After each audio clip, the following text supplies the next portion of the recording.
warahmatullahi wabarakatuh, sahabat Visio semua. Kita ketemu lagi nih. Nah, kali ini kita akan bincang. Saya akan kedatangan tamu nih. Nah, siapa dia? Tara. Ada Pak Wisnu Subroto. Nah, Pak Wisnu ini adalah seorang fisioterapi. Kita sama-sama fisioterapi ya, Pak. Ya, betul. Dan di sini Pak Wisnu juga selain fisioterapi, beliau ini juga seorang dosen. Nah, dosen di mana Pak Wisnu? Ya, bahkan saya Wisnu Subroto, ya kan sudah disampaikan Bu Titin. Selain dosen, saya juga bisnis sih. Oh, ya, bisnis. gitu Oh, ya dia kan. seorang bisnismen nih. Saya praktisi ya memang untuk praktek mandiri belum gitu ya kan. Oke. Tapi ya sempat melayani pasien yang memang benar mencari. Saya sebagai dosen di Prodi D3 Fisioterapi Sertifikat Kalisat Al-Samad Cilacap ya. Iya. Sampai saat ini dari tahun 2008 ya. ya, 2008. Selisih 1 tahun ya, Pak ya? Oke, betul. Ya, selisih 1 tahun. Nah, Pak Wisnu ini di sini berarti dari tahun 2008. Oke. Nah, ini kita akan mengulas nih, Pak. Ya. Dia mulai dari kapan Pak Wisnu itu masuk ke fisioterapi? Awal mulanya tuh gimana? Sebenarnya sudah tahu belum sih Pak fisioterapi waktu awal mulanya? Ya, kalau diceritakan panjang sekali ya, panjang sekali. Tapi saya akan Panjang cerita lebar, panjang ya. lebar ya. Jadi pada tahun 2003 ya, 2002 akhir waktu Ya. itu di mana sudah masa-masa mahasiswa itu mencari perguruan tinggi gitu ya, gitu ya. Nah di saat itu saya itu pengen, sebenarnya ibu saya mengarahkan saya itu masuk ke perawat. Pada waktu itu ibu saya melihat karena rumah saya dekat rumah sakit, ibu saya sangat senang sekali melihat orang-orang yang memakai baju putih-putih. Oh gitu. Apalagi mendengar istilah PPNI pada waktu itu, Persatuan Perawat iya, Nasional iya, Indonesia. Nah, saya mencoba berusaha untuk bisa membagian ibu saya bisa masuk perawat. Saya daftar. Saya daftar pertama ikut SPMB waktu itu ya, SPMB di Unair di Unpad, dan alhamdulillah juga nggak lolos. Saya kira lolos. Nggak Ternyata nggak lolos ya Pak nggak ya. lolos. Kemudian Bapak mencari informasi waktu itu di UNMU, Universitas Muhammadiyah Jember, sama D3 perawat.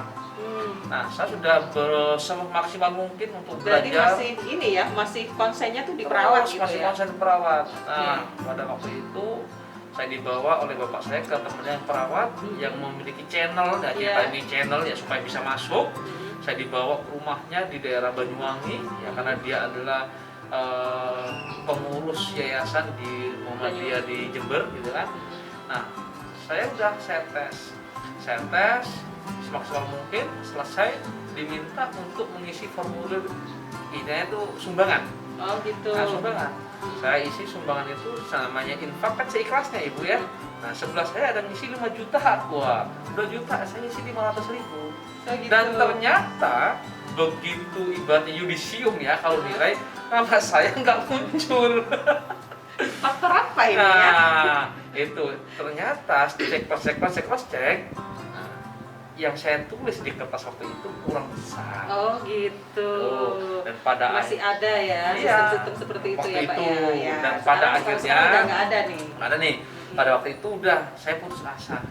Ya. Putus asa, udah saya nggak daftar sana sini. Padahal waktu itu di mana Pak? Di Jember. Saya di Bondowoso. Oh di Bondowoso. Kota asal, kota kelahiran kota asal. Nah, saya di Bondowoso, saya ya bisa dikatakan stres sudah ya, karena ibu saya mempresar saya harus daftar.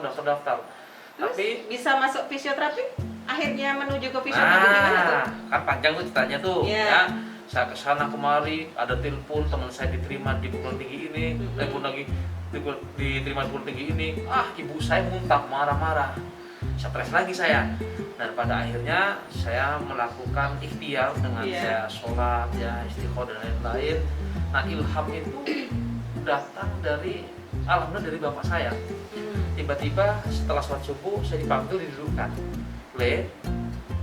Bahasa Indonesia nya gini, kamu besok berangkat ke Solo ya, kamu daftar fisioterapi.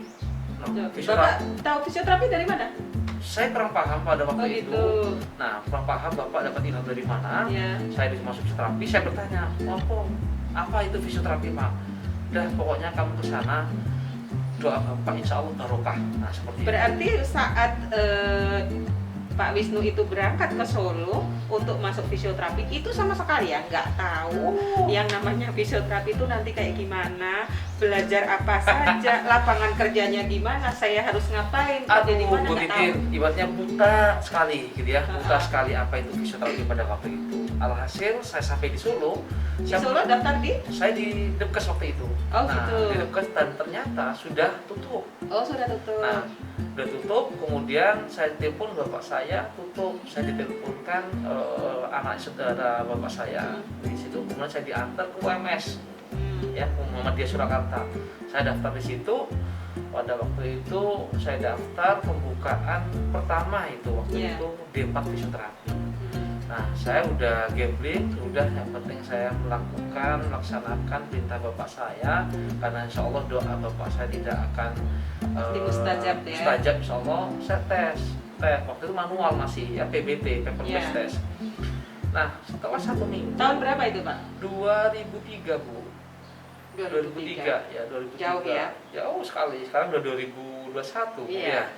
2003 saya tes 1 minggu pengumuman, dan alhamdulillah tanpa saya harus membayar gono gini ya, ada masuk, lolos, nama saya muncul di situ. Nah, saking munculnya Bu, saya itu lupa tidak mengabari keluarga di rumah. Sampai gitu. saya itu ditelepon, ditanyain, begitu saya kabari bapak saya itu nangis tersenyum. Karena saya diterima di fisioterapi itu di 2003 Bu ya, 2003. Nah, setelah perjalanan ke sini saya sempat masih bingung apa sebenarnya fisioterapi. Tapi saat masuk nih Pak, itu sudah menerima dengan ikhlas, dalam artian kan ada ya beberapa anak, biasanya tuh anak ketika dia ini lulus SMA, dia belum punya pikiran keinginan untuk masuk ke sana, kemudian dipaksa sama orang tua nih masuk ke sini gitu. Ada nggak perasaan terpaksa gitu ya? Karena ini kayak curhat ini. Karena pengalaman saya sendiri pun seperti itu gitu ya. Karena memang rata-rata fisioterapi belum banyak yang tahu ya Pak ya. Betul, Padahal sebenarnya prospeknya luar ya. biasa. Gitu. Jadi begini ya, pada waktu awal saya masuk fisioterapi, betul yang dikatakan Bu Titin, mungkin tidak hanya saya, Bu Titin juga menyampaikan tadi terpaksa. Iya. Terpaksa. Waktu itu saya juga ada rasa terpaksa, sehingga pada waktu saya menjalani kuliah di semester 1, saya itu sering tidak masuk. Karena shock dengan ini ya. Shock ya. Isinya tuh teori. Nah, ya kemudian ngapalin apa Pak? Anatomi dan lain-lain gitu ya. Tulang, otot gitu ya. Nah, bahasanya di sini tuh aduh, pusing ya. Pusing nah, gitu. Seakan-akan seperti ini bukan chemistry saya. Iya. Padahal dulu keinginannya sebenarnya di mana tuh? Perawat. Di perawat. Ternyata perawat. Tapi ya, ternyata pilihan apa yang diinginkan nggak masuk ya. Ya, tapi saya kembali lagi, saya ingat ucapan orang tua saya, bapak saya, betul, bahwa insya Allah jurusan ini bagus buat kamu pada waktu itu. Nah, kemudian beriringnya waktu masuk di semester 2, ada salah satu dosen itu yang memanggil saya, kemudian memotivasi saya. Ya, beliau adalah almarhum Bapak Hadi Haryanto. Ya. Dia Harjanto ya, memotivasi saya. Kemudian ada alumni waktu itu juga memotivasi saya. Nah, dari situ saya bangkit. Ya, saya gigih belajar. Semester berapa itu? Itu di semester 2 masuk ke semester 3. Rata-rata ya, di semester itu ya. Ya. Karena banyak juga ya Pak ya. Rata-rata di semester awal itu memang kalau bagi kita yang ketika kita masuk sebuah jurusan yang bukan keinginan kita, kalau memang kita nggak ikhlas menerima, betul, pasti itu perjuangannya itu berat sekali. Karena apa? Untuk mencintai sesuatu gitu ya. Iya, betul sekali. Ya, sehingga pada waktu itu saya mengatakan kepada diri saya, hei awak, ya, badan, hei awak, hari ini, jam ini, detik ini, menit ini, aku harus menyatu jiwaku dengan fisioterapi. Pada waktu itu. Nah, alhamdulillah saya merinding sekali dan saya bangkit belajar terus. Meskipun pada waktu zaman kuliah itu yang namanya mata kuliah kembali lagi anatomi, saya sering ulang. Tapi terus gigi saya ulang terus, dan akhirnya alhamdulillah dari mengulang-ulang terus itu anatomi sampai hari ini masih teringat di pikiran saya itu anatomi itu ya, sampai sekarang pun itu waktu perjalanan meniti perkuliahan. Kemudian bisa sampai akhirnya terdampar di Cilacap, Pak. Ya. Ini Bapak Wisnu ini kan dari Bondowoso ya. Dari Bondowoso kemudian hijrah ke Solo. Setelah Solo semakin kesini lagi Cilacap. Ya. Itu di tahun 2008 awal apa ya, Pak ya? 2007 akhir sebenarnya, ya 2007 akhir. Jadi begini teman-teman sekalian, pada waktu saya di 2006, 2007 menjelang mau selesai gitu ya, saya itu punya target. Pokoknya saya harus selesai kuliah tidak lebih dari 4 tahun. Saya harus selesai 3 tahun, paling nggak 4 tahun. Ya, 3 tahun, 8 bulan, 3 tahun, 7 bulan saya selesai. Alhamdulillah. Nah, kemudian saya pulang ke Jawa Timur, ya, ke Bondowoso. Sempat pada waktu itu mendapatkan tawaran pekerjaan sebelum saya wisuda itu ada di Manado. Yang pertama. Kemudian yang kedua ada di Medan. Di Medan. Di Medan. Jauh-jauh semua ya, Jauh luar semuanya. Jawa semua. Nah, saya berpikir sampai saya ditelepon terus saya diiming gini, tapi kok kurang chemistry gitu ya. Nah, kemudian pada 3 hari setelah informasi itu ada informasi telepon dari dosen saya di UMS, yaitu Pak Toto. Wisnu, kamu di mana? Saya di Jawa Timur, Pak. Kalau hari Jumat kamu ke Solo bisa nggak? Oh bisa Pak, ada apa? Ada perekrutan kerja. Nah, saya berangkat lah hari Kamis malam Jumatnya. Nah, hari Jumatnya saya ketemu. Kemudian pada waktu itu datanglah tim dari Stikes Al-Irsad ya, kemudian menyodorkan, menyampaikan segala sesuatunya. Nah, kok di situ nggak tahu hati saya tergerak, kemudian Allah ya pasti Allah ya, Allah memberikan ilham itu tanda tangani. Saya tanda tangani langsung, saya tanda tangani dan pada akhirnya di 2007 akhir Oktober nggak salah ya, Oktober awal pertama puasa itu saya menginjakkan pertama kali kaki saya di Cilacap. Saya berjalan, masih kampusnya gitu ya kan, ketemulah di Jalan Cermai ya, Jalan Cermai. Dan alhamdulillah sampai sekarang ya, sampai 2021 dan sampai saya itu beristri 1, beranak 2, asli Cilacap sampai hari ini. Oke guys, teman-teman semua. Nah, ini perjalanannya Pak Wisnu. Nah, perlu diketahui juga bahwa fisioterapi itu berdiri mulai tahun 2008. 2007. Izin operasional kan 2008. 2008. Ya, 2008. Jadi memang kita sudah berdiri sekitar kurang lebih 12 tahunan ya Pak ya. 12 tahunan dan alhamdulillah sampai sekarang prodi fisioterapi Stikes Al-Irsad semakin kesini semakin berkembang, mahasiswa juga semakin bertambah gitu ya. Apalagi di Cilacap ini sebenarnya peluang untuk fisioterapi ini masih besar sekali gitu ya. Oke, Pak Wisnu kembali lagi ke fisioterapi. Nih. Nah, bagaimana sih Pak Wisnu, apa sih aja sih yang dipelajari oleh seorang fisioterapi gitu ya? Mungkin nanti bisa kita itu sharing ke teman-teman, apalagi nih adik-adik yang masih SMA yang sudah kelas 3 masih bingung kita itu mau kemana sih gitu. Nah, bisa diceritakan sedikit Pak Wisnu bagaimana metode pembelajarannya, kemudian nanti kalau di fisioterapi itu belajarnya apa saja dan nanti bisa menjadi apa saja gitu. Oke, baik, siap Bu Titin, saya jawab ya. Jadi memang betul ya, sampai hari ini banyak masyarakat itu yang belum paham tentang fisioterapi ya. Tahunya adalah fisioterapi itu adalah orang yang membantu orang gangguan jiwa. Itu salah. Ya, fisioterapi itu berbeda dengan psikiater. Ya, fisioterapi itulah physical terapi. Kalau di luar negeri namanya physical doctor ya, atau dokter fisik ya. Kalau di Indonesia fisioterapi. Nah, fisioterapi itu bergerak di bidang apa?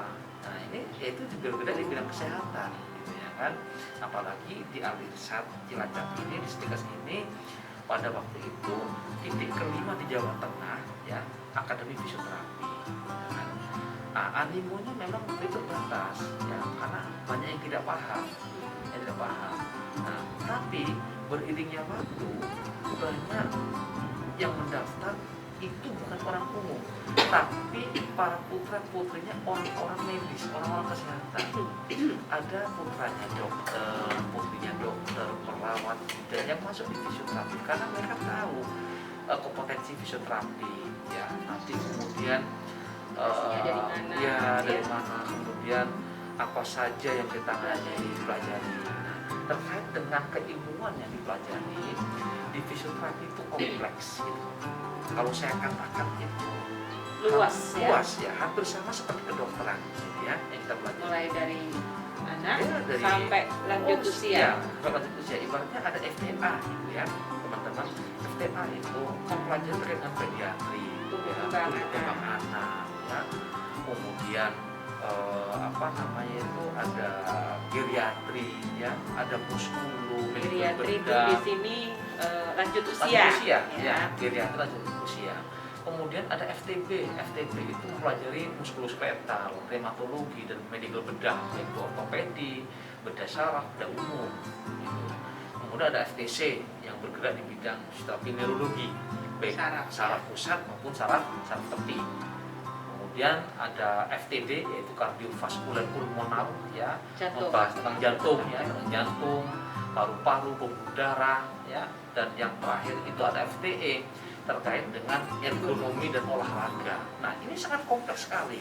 Sebenarnya kalau teman-teman atau adik-adik ya yang mau kuliah begitu sudah terjun dan tahu, itu asik, Bu. Tuh. Ya, asik gitu ya. Tinggal milih ya, kamu ini hobinya, bahkan misalkan dari hobi pun itu bisa. Misalkan dia bisa. yang punya hobi olahraga, saya Bisa nanti jadi disalurkan. fisioterapi olahraga nih. Gitu. Ya, jadi di kami ya, insya Allah alumni ya, kalau saya katakan alumni di sini itu alhamdulillah sudah tersebar gitu ya, baik di Di mana saja Bapak? ya, ini terkait dengan lulusan nanti ya. Ya. Jadi alumni kami itu ya, itu bekerja bahkan sebelum mereka wisuda itu sudah Ada yang mendapatkan tawaran. tawaran ya. Bekerja bisa di rumah sakit negeri maupun swasta, ya, bisa di klinik-klinik, ya, bisa di home gym ya, atau tempat-tempat fitness sebagai instruktur ya, Instruktur instruktur olahraga ya. atau dia bisa praktik mandiri ya, praktik mandiri juga bisa, tapi terkait dengan regulasi peraturan Permenkes bahwa profesi, harus ya, Pak, ya? harus profesi dari D3 lanjut dulu transfer ke S1 kemudian profesi gitu, ya kan. Nah, dan masih banyak yang lain, bisa di medical spa, bisa Kecantikan, ya, kecantikan juga ya. bisa. Sebenarnya kalau digelentrehkan satu-satu Bu Titin, Banyak. aduh banyak gitu ya kan, banyak. Kalau mungkin adik-adik yang remaja, putri terutama yang suka dengan kecantikan, kan juga ada nih fisioterapi yang kecantikan, karena memang ada, kita mempelajari ya Pak ya, Betul, betul. pelajari itu semua. Atau di kalau kemarin ada ya Pak ya alumni yang diterima di kementerian. Oh, ada di kementerian ini. Dia itu diterima di Dalam negeri. Kementerian Dalam Negeri itu di STPDN ya. Dia merupakan pioner ya, yang diterima pertama untuk mengembangkan fisioterapi di klinik di STPDN. Nah, ini memang benar-benar luar biasa gitu ya. Dan peluang kerja yang perlu diketahui lagi, peluang kerja apalagi di puskesmas. Nah, ini di betul, Indonesia betul. nih masih banyak peluang untuk fisioterapi di setiap daerah, terutama di puskesmas-puskesmas. Karena cuma ada beberapa daerah saja yang di puskesmas itu ada fisioterapinya. Betul, ya Pak betul. ya. Ya. Cuma di Solo, kemudian Purworejo, di Purworejo sama di Pangandaran, kemudian di Karanganyar apa Karanganyar Kalau ya, nggak salah. Sukoharjo Ya, ya. betul. Nah, sementara di wilayah Cilacap sendiri itu belum ada satupun fisioterapi yang ada di puskesmas. Nah, ini sebenarnya bisa jadi peluang kerja kita ke depannya gitu ya. Sekali. Jadi peluang kerja untuk seorang fisioterapi jangan takut. Kita tuh melimpah ruah gitu Iya. loh. Gitu. Terkadang saya itu ingin promosi besar-besaran ya Mbak ya, terkait dengan fisioterapi. Yang saya takutkan adalah orang menilai itu ngomong kosong kayak gitu. Sebenarnya saya menyampaikan apa yang saya sampaikan itu adalah dari hati saya dan jujur saya sampaikan. Demi Allah, apa yang saya sampaikan itu ada bukti nyata. Ya, ada bukti sampai hari ini. menerima kabar ya bahwa mahasiswa kita sekarang diterima di sini. Banyak yang diterima PNS, alhamdulillah. PNS itu ya. 2 tahun ini ya Pak 2 ya. tahun ini ya. Jadi alumni Al-Irsyad itu sudah tidak diragukan lagi ya kan. Jadi tidak usah memandang saya kuliah di sini swasta atau negeri, sekarang sama semuanya, tergantung dari masing-masing individu. Kalau untuk suasananya Pak Wisnu, di suasana kampus di sini, karena kita kan memang berada di kota yang terpencil ya Pak ya, di kota betul. yang buntu, Ujung ya, ujung. Nah, kelebihan dari sekolah di fisioterapi Stikes Al-Irsyad itu apa Pak? Ya, oke. Mungkin Ya. dari kenyamanannya, karena memang di sini kan suasananya kondusif ya, tidak banyak terlalu ini. Jadi kalau untuk fokus belajar tuh Tepat, Tepat, gitu gitu. ya, cocok. Baik, jadi di Al-Irsyad itu, di Stikes itu ya istilahnya green campus gitu ya, kalau Iya. saya bilang. Karena hijau kampusnya gitu. Memang Al-Irsyad itu ada di Cilacap, Jawa Tengah bagian ujung gitu ya. Orang mengatakan kota Kota buntu buntu. ya. kan kalau sudah di sini ya sudah, Sudah, gitu ya kan. bisa kemana-mana. Bisa katakan kita itu dikelilingi laut gitu ya, mau kemana nggak bakal kesasar gitu loh. Saya katakan nyaman ya. Saya sendiri menjadi karyawan, menjadi dosen di Al-Irsyad pun sampai hari ini saya merasakan nyaman sekali ya. Apalagi mahasiswa yang datang tidak hanya dari wilayah Cilacap, Ada bahkan dari luar luar Jawa. Jawa ya, dari luar Cilacap banyak, mereka merasakan nyaman. Ciri khasnya apa Pak? Ciri khasnya dari untuk sekolah di Stikes Al-Irsyad ini apa ya? Ya, ciri khasnya adalah Islami. Ya. Pendidikan Islam Pendidikan ini Islami ya, Islami. Jadi kita berada di yayasan Islam gitu ya, Yayasan Sosial Al-Irsyad Cilacap, kita bergerak di ukhuwah gitu ya, bergerak di bidang ke-Al-Irsyatan gitu ya kan.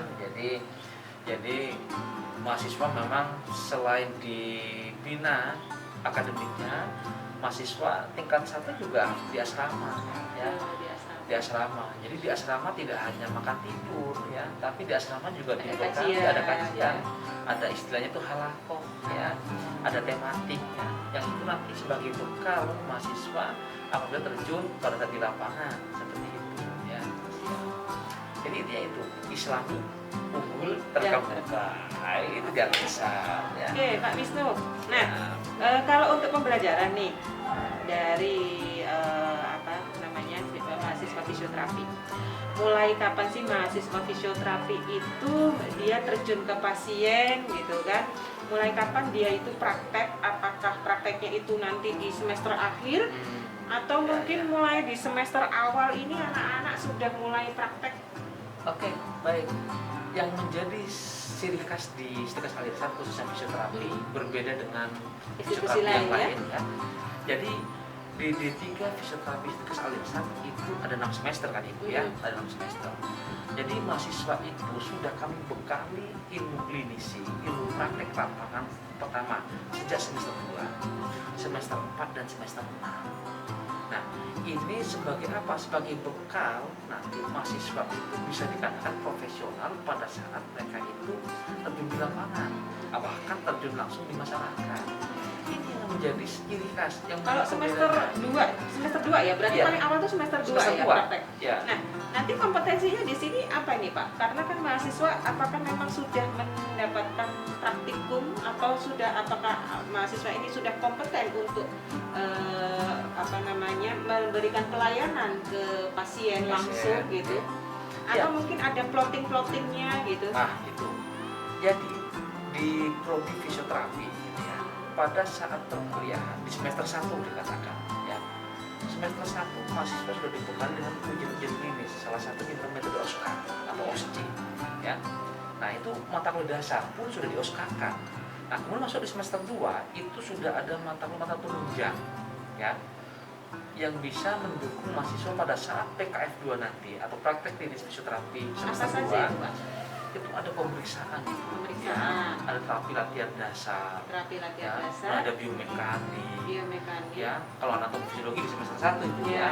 Nah, ini salah satu beberapa mata kuliah yang mendukung nanti mahasiswa bisa melaksanakan praktek klinik fisioterapi 2 di semester 2. Berarti nanti mahasiswa itu praktek di rumah sakit ya? Betul. Praktek di rumah sakit, hanya saja mungkin skupnya itu dia belum Betul, pelayanan betul. full ya? Belum, Bu. Baru Belum. tahap apa betul Pak? Jadi Pemeriksaan? kami Tahapannya? mahasiswa itu lebih ke arah skill lab dan bedside teaching ya. Oh, bedside Bedside teaching. Jadi Ya, mahasiswa sekedar mengikuti saja. mengikuti Ya, pembimbing ya. kecuali pembimbing menginstruksikan untuk membantu melakukan mahasiswa. Tapi kalau diperbolehkan. sekedar anamnesa pemeriksaan Boleh, itu boleh, diperbolehkan. boleh. Ya? Berarti batasannya cuma sampai situ Ya, ya. sesuai dengan kompetensi yang sudah Yang sudah didapatkan semester 2. Oke. Kalau untuk semester 4 loh Pak. Nah, semester 4 jenjang berarti agak naik Agak gitu ya. naik. Semester 4 ini bisa dikatakan mahasiswa sudah semi profesional ya, karena mata kuliah yang didapatkan sudah masuk ke ranah ke fisioterapian ya, Oke. baik itu fisioterapi pediatri, neuro, saraf. Tapi Bedah. belum semua kasus ya? Belum Berarti kasus. kasusnya apa saja nih Kak? Ya. Semester 4. Tapi sudah mulai pelayanan ya Sudah, ke masyarakat, sudah. ke pasien ya? Langsung terjun di pelayanan di rumah sakit, baik di klinik, swasta, rumah sakit swasta maupun negeri. Jadi mahasiswa bisa melakukan proses fisioterapi mulai dari istilah di kami asesmen ya, Iya, dari tanya sampai- jawab sampai ke pelaksanaan sampai ke evaluasi. Oh gitu. Tapi pasiennya yang skupnya ini masih belum semuanya. Belum semuanya. Misalkan kayak apa itu Pak? Pediatri. Ya, pediatri bisa, Nah, bedah ya, bedah. kayak fraktur patah tulang ya, bedah umum, bedah saraf itu sudah bisa melakukan. Ataupun kasus-kasus reumatologi seperti nyeri pinggang, low back pain, OA, osteoartritis, nyeri lutut ya, kaku bahu, frozen shoulder, atau dokter mengatakan penjepitan saraf, itu sudah bisa melakukan mahasiswa, sudah kami bekali. Nah, kemudian naik lagi Di masih semester dari semester 6. Nah, kalau semester 6 ini biasanya jenjangnya lebih ini ya. Ini lebih tinggi, lebih high class ibaratnya. Selama lebih berapa lama itu Pak? praktek itu kurang lebih 5 bulan, 4 bulan sampai 5 bulan. Itu murni pure Full. mahasiswa itu terjun di rumah sakit ya. Berarti mereka sudah tidak dapat teori lagi ya? Sudah selesai, tidak. tinggal dia Ya, praktik. dia murni praktek ini lapangan di rumah ya, sakit ya. klinisi. Jadi sudah kami katakan bahwa mahasiswa ini sudah profesional ya Oke. untuk terjun di masyarakat. Dengan dia mengasah skillnya ya, mengasah keilmuannya langsung aplikatif pada pasien. Tapi tidak dilepas begitu saja Oh, gitu. ya. Masih ada Ada pendampingnya. pendampingan. Jadi dari kampus ada pendampingan, ada instrukturnya, dari rumah sakit juga kami menunjuk SIAI ya, dari instruktur di rumah sakit supaya mahasiswa tetap terarah kayak gitu ya. Untuk tempat rumah sakitnya Pak. Nah, ini Oke. mahasiswa ini mulai dari semester 1, semester 2 ya. 2, Dua. 4 dan Nah. 6 ini mereka ini prakteknya di mana? Apakah cuma di lingkupnya Oh. Cilacap saja atau keluar Cilacap? Tidak, perlu diketahui. Tapi kalau untuk semester 2 lingkupnya hanya di Cilacap saja. Hanya di Cilacap Oh. ya, nggak ada yang di luar ya. Belum ya. Oke. Semester 2 baru ke Banyumas cakep. Ya, ada Mana Banyumas saja cakep. tuh Pak yang dipakai? Ya, Banyumas, Aji Barang, Purwokerto, ya, sampai ke Banjarnegara, Wonosobo. ya, itu yang kita gunakan. Nah, kalau sudah di semester 6, ya, kita praktek pernah sampai ke daerah Bandung, ya, ke Ciater Medical Spa. Nah, ini karena untuk memfasilitasi mahasiswa yang pengen terjun ke dunia kecantikan, ya, Ya. di fisioterapi Medical Spa. Kemudian di rumah sakit terakreditasi A, rumah pendidikan seperti RSUD Muardi ya, kemudian RS Paru Surakarta, YBAC Surakarta ya, bahkan rumah sakit ortopedi Surakarta, bahkan ke klinik-klinik yang sudah kita nyatakan itu kompeten untuk mahasiswa. Gitu. Baik. Terima kasih sekali Pak Wisnu. Sama-sama, Bu sharing-sharingnya. Titin. Oke, sebelum closing nih Pak Wisnu, Siap. saya minta Pak Wisnu memberikan sedikit motivasi nih buat adik-adik yang masih bingung. Oke, siap. Tentang fisioterapi. Tuh, monggo. Ya, baik. Hai teman-teman, dimanapun Anda berada, ya, saya ingin menyampaikan kepada teman-teman, saya jujur dari dalam hati saya tidak mewajibkan dan harus gitu ya masuk fisioterapi, tapi akan saya sampaikan. Satu, yang pertama, jangan salah memilih, ya, jangan salah memilih dan jangan salah melangkah. Fisioterapi saya katakan tepat bagi Anda yang benar-benar ingin berdikari di di dunia kesehatan. Tidak hanya berdikari, Anda bisa membuat lapangan pekerjaan, ya, itu untuk fisioterapi. Yang kedua, ya, silahkan kalau Anda bingung apa itu fisioterapi, bisa nanti chat dengan kami, ya, bisa berkomunikasi dengan kami, ya, karena kami akan selalu ada buat Anda, ya, untuk bisa komunikasi baik dengan chatting, boleh apa saja, ya. Yang ketiga, kami tunggu bagi Anda yang penasaran dengan dunia fisioterapi di Stikes Al-Islami Cilacap. Kami tunggu kehadiran Anda untuk bergabung dengan kami di Prodi D3 Fisioterapi Sekolah Tinggi Ilmu Kesehatan Al-Irsyad Al-Islami Cilacap. Oke, pilih fisioterapi, bermanfaat, bermartabat. Ya. Kurang satu lagi, Bu. Kurang satu Apa lagi. tuh? Bergerak, bermanfaat, bermartabat, pilih fisioterapi. Oke. Itu Pipin, ya. Oke, terima kasih sekali Pak Wisnu. Sama-sama. Di sela-sela kesibukannya mau berbagi informasi dengan Siap. kami-kami yang ada di sini ya. Oke, begitu saja. Semoga bermanfaat. Kita ketemu lagi di lain waktu. Jangan lupa subscribe,